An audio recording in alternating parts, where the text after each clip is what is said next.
Hi guys, my name's CL Creech. I'm the author, creator, and publisher of a book called One Last Quest. For those of you that don't know, I am reading for you guys. Hopefully you're enjoying it. If you're just now getting caught up with us, check the rest of the chapters. If you don't want to wait for new videos to come out, the link to purchase the book on Amazon is down below. Please feel free. If you like the book and you've got questions, feel free to contact me. At the end of the month, I am going to do a Q&A session where I will answer questions that you guys send in or that I've been asked. Or comment. I'll do those. Anyway, chapter 6. Let's get back to it. On the road again. Now that everyone had a full stomach and a little bonding time, everyone was more relaxed and ready to have fun. Kelly even went almost a full hour before threatening Danny. "If you look at me in the mirror again, I'll choke you with my cell phone charger cord," Kelly said to Danny after being unusually quiet for a bit. Danny just watched the trees go by out of the passenger window. Danny loved road trips. Watching the road, trees, and other sights pass by was always relaxing to him. After a while, Danny turned to Rick, saying, "Thanks for driving. I would have driven myself, but if you think for 1 second I would have gotten in this van with you driving after your burnout ass toked up, you are crazy," Jackie exclaimed from the back seat.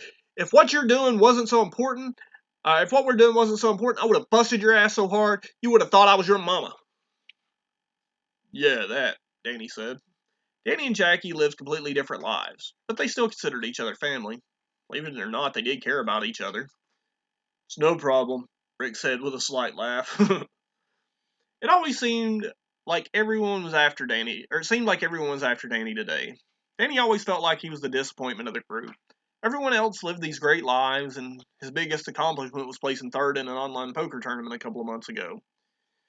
He did win $200, which he was proud of. While everyone did give him a hard time, everyone else knew he was the heart and soul of the group. While everyone did give him a hard time, everyone else knew he was the heart and soul of the group, even if they didn't want to admit it. "So, you guys haven't told me much about this camping trip," Michelle said. "What do you guys have planned?" Michelle loved the group, and she was a lot calmer now that than she had been when they left Annie's apartment, but she was still nervous. With this group, she knew to expect the unexpected. That could be a good thing, or it could be or it could be bad, very, very bad. "You're the game master. We thought you planned everything," Jackie responded. "I, well, what?" Michelle said, very flustered and confused. "Relax, Buttercheeks, I'm just messing with you," Jackie said with a laugh, putting her hand on Michelle's knee. This was enough to get Kelly's attention away from her phone. Jackie was always a natural flirt with everyone. Michelle didn't know how to respond, though. Was Jackie actually trying to flirt with Michelle? Or was it just Jackie being Jackie? Buttercheeks, should I ask?" Kelly asked. "You already asked. It's because of her ass," Jackie began to say. Uh, "We'll just say it's going to be a nice couple of days by the lake," Ricky said, cutting Jackie off before she could say too much. "We'll relax, play some games, have some fun, just like the old days." One of the things Michelle always loved about game days was watching the group interact with each other. They were all very different, but they meshed so well. There were times they seemed to hate each other, but they always came together when it mattered. Michelle began to relax a bit more. She loved thinking about the old days. She knew she was a different person now. She sat wondering how much her friends had changed over the years when she heard Danny's cell phone ringing. "Hello," Danny said as he answered his phone, putting the call on speakerphone for some unknown reason. "Man, are you bringing back munchies or what? I'm starving like Marvin," Tim said from the other end. The call seemed to irritate Danny. The rest of the group could tell that Tim annoyed Danny on a deep level. "No, I told you I'm going to be gone for a couple of days," Danny responded. "Then who's getting munchies?" Tim asked seriously. "I don't know. Get off your ass and get them yourself. Or just order pizza. Dude, I know you can figure something out." "Pizza? But how do I—" "There's a menu on the cabinet in the kitchen. Just call the number and tell them that you want it, and they'll bring it to the apartment. Just pay them when they get there." "Sweet, but how—" "See you in a couple of days." Danny hung up the phone.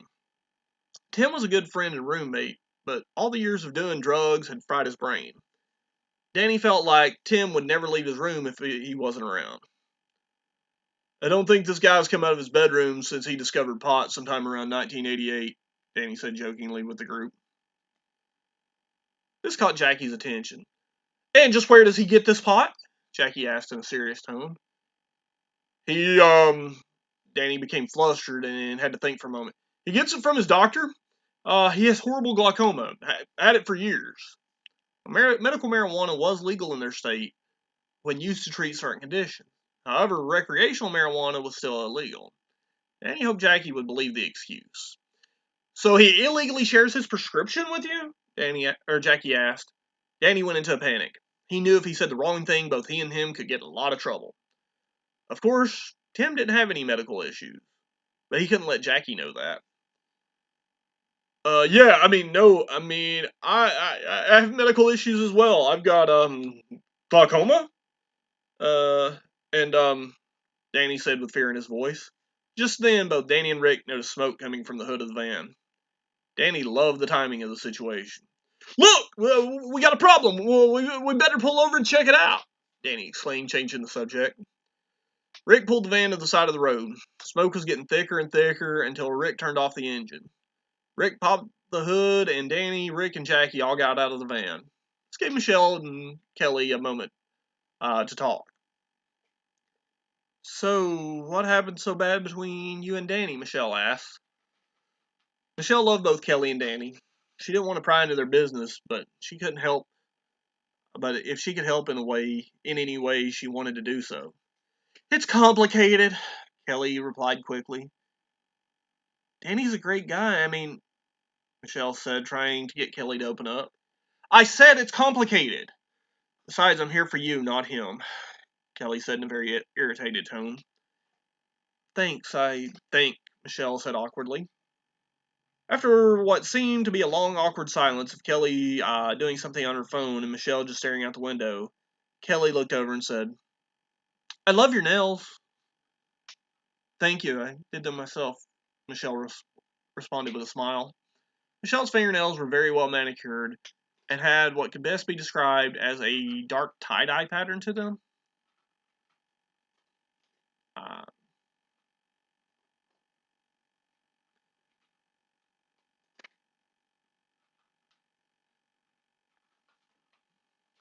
You'll have to show me how you did that sometime. I'd be happy to, Kelly said with a genuine smile. The conversation between Michelle and Kelly felt very awkward. However, the conversation going on outside the van wasn't any less awkward. Jackie, Danny started to say. Just get out of my way, pothead, Jackie said, pushing Danny aside so she could look under the hood.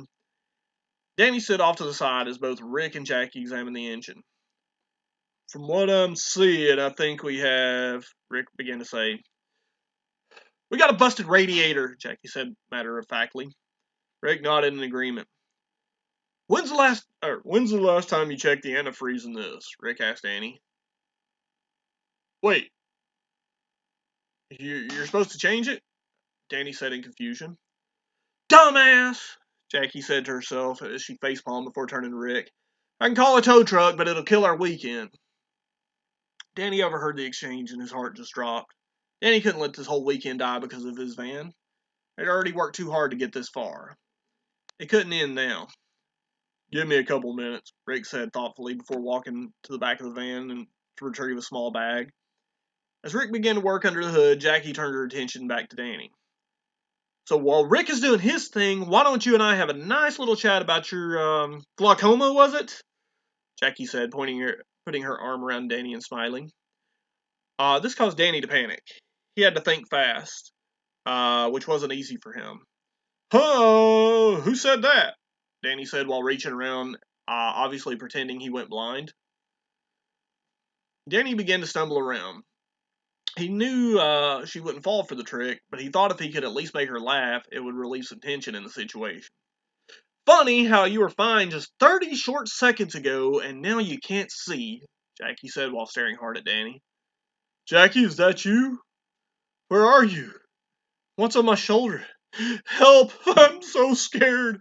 Danny was pretending to panic, either hoping to fool or just messing with Jackie. You're an idiot. You know that, right? A lovable idiot, but still an idiot. Jackie? Is that you talking to me? I can't see. I think I need my medicine. Please help me. Jackie had no choice but to laugh. This was the Danny she always knew. As an officer of the law, it was her job to investigate and arrest anyone who illegally used drugs. But as a friend, she knew it just added to Danny's charm.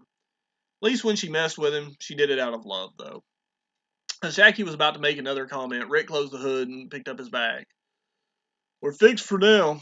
Still gonna need a new radiator, but we should be able to get to the lake and back without any issues, Rick stated. The radiator was totally busted. How did you... Jackie began to ask.